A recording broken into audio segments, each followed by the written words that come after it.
Help me to reach 2,000 subscribers. The sound of clinking glasses, laughter, and music filled the air.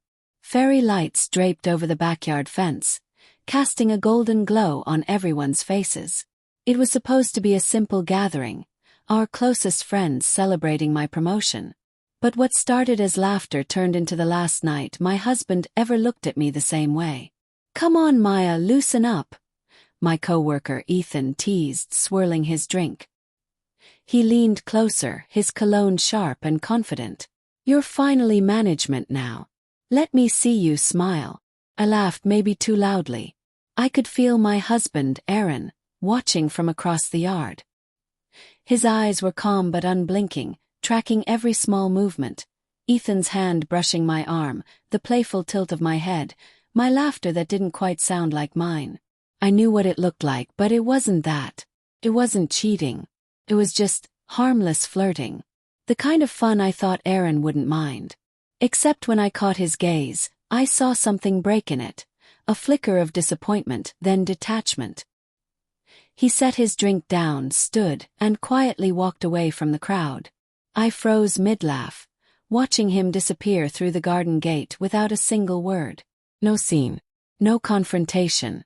Just a quiet, deliberate exit that made my stomach drop. "Aaron," I called out, forcing a laugh. "He's just tired." But my voice trembled. Deep down, I knew that wasn't true. By the time I got home, his car wasn't in the driveway. The house felt colder than usual, the kind of cold that sinks into your bones. I sat on the couch, waiting for headlights that never came. My phone buzzed once. A message from him. "Don't wait up." 2 words that gutted me more than any argument could have. I didn't sleep that night. I kept replaying every second of that party. Ethan's grin. My laugh. The way Aaron's jaw tightened before he left. Had I crossed a line? No, I told myself. He's overreacting. It was nothing. But the silence that followed wasn't nothing. It was heavy, punishing. He came home the next afternoon. No greeting, no warmth. Just quiet. His clothes smelled faintly of the sea breeze, and I wondered where he'd gone. "Aaron," I began softly, "about last night." He cut me off. "You looked happy." I didn't want to interrupt. His tone wasn't bitter. It was worse. It was calm. Like a man who had already stepped outside the boundaries of love. "It was harmless flirting," I said, trying to sound steady. "You know I'd never." "Harmless." He looked at me then, and I saw exhaustion instead of anger. "Do you know how long it's been since you laughed like that with me?" The words landed like a slap. I wanted to say something, anything, but my throat closed up. He walked past me into the bedroom, closing the door quietly behind him. I sat there for hours, the guilt clawing at me. I hadn't meant to hurt him.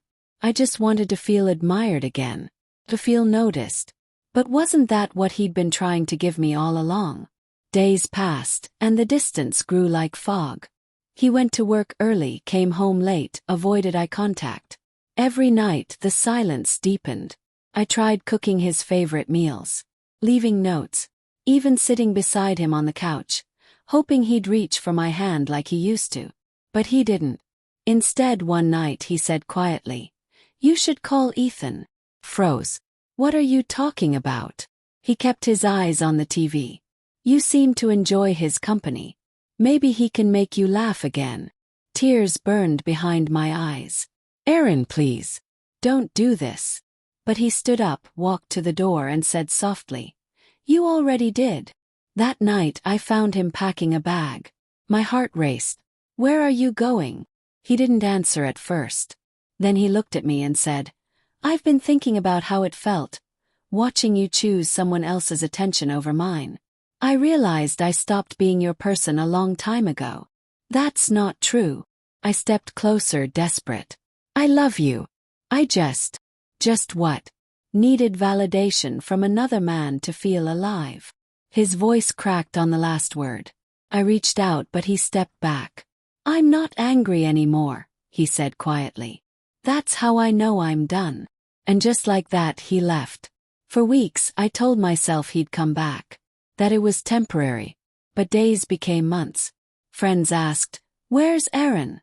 And I'd smile weakly, pretending I still knew.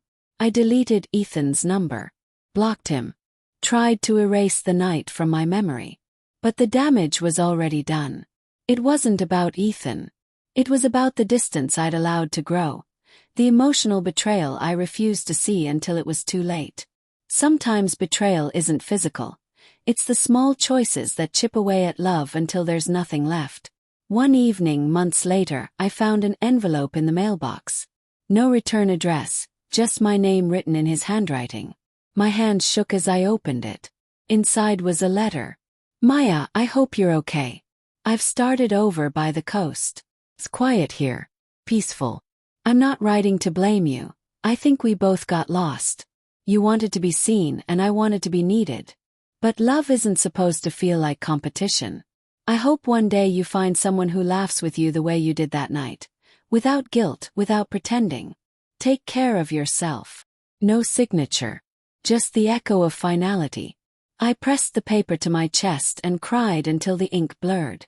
That night, I replayed that moment at the party for the 1000th time. Ethan's hand. My laughter. Aaron's quiet retreat. I had thought his silence meant indifference. Now I realized it had been grief. Grief for a love already slipping through his fingers. It's been a year since that night. I still wear my wedding ring, not as a sign of hope, but as a reminder. A reminder that betrayal doesn't always come from sleeping with someone else. Sometimes it's the choice to make someone you love feel invisible. When people ask why my husband left, I tell them the truth. Because he saw the woman I was becoming before I did.